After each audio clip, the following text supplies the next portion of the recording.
أستاذة مهندسة لوليتا، وهي مهندسة بالمناسبة، وأنا صار لي سنين بتواصل معها، سنين، بس اليوم قابلته شخصيا أول مرة كثير شفتها. مبسوطة.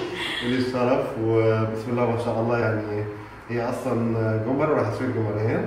تسلمي أكيد، واثقة فيكي كثير. أنا لما عرفت سنها قلت لها المفروض تكون بنتي مو أختي، يعني أنا دائما أقول أختي. الله يطول بعمرك يا رب. تسلم لي، الله يحفظك يا رب. اوكي، اليوم احنا راح نسوي خيوط رفع الحاجب وصحبة العين، وكذلك راح نعبي منطقة الصدر، وهذه من الاشياء المهمة جدا للحصول على شكل جمالي، انه الصدر يكون متعبي، وان العيون تكون مسحوبة علشان منطقة محيط العين تكون اجمل. توكلنا على الله. بسم الله الرحمن الرحيم.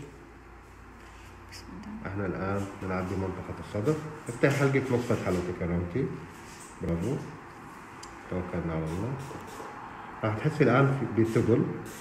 انا قاعد احقن شوي شوي عشان ما تتألمين. بس ما شاء الله دكتور، ترى ايدك خفيفة. الله يسعدك، تسلمي. ان شاء الله ما تغيري رايك بعد الخيط. يا رب عن جد. يا رب باذن الله. خلصنا. عيدكم تركزون انه في ولا نقطة دم نزلت، لأن أنا دارس تشريح زين وأعرف وين أدخل الإبرة، ما في دم قاعد ينزل. شوف النقطة الصغيرة هذه بس اللي نزلت. ليش؟ لأن أنا بختار المنطقة الصح عشان ما يجي لها كدمات. حضراتكم ملاحظين، راح تلاحظون إنه المنطقة الصدر تعبت شوية. افتحي حلقة نص فتحة لو تكرمتي. والآن راح نعبي بقية منطقة الصدر. الصوت. بسم الله الرحمن الرحيم. الصوت. قاعد احسن شوي شوي. وين الزاوية بنتي اللي انت تصوري منها؟ لا تثبتي بنفس الزاوية. اوكي. قاعدين نعبي منطقة الصدر الآن، ما شاء الله تبارك الله.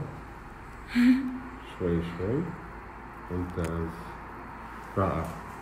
الآن الصدر. وايب بلاد ماي دير. وايب، جست وايب. الآن نسوي مساج للفيلر. عيدكم تلاحظون شغله معينه، انه انا متعبى منطقه الصدر، الخفصه راحت وكمان طرف العين ارتفع شوي. شوفوا الفرق بين يمين ويسار، هذا داخلي جوا. منطقه الصدر بتحسن جدا منطقه محيط العين. زوم اوت. امسح الدم. امسح الدم. بس جست رايت.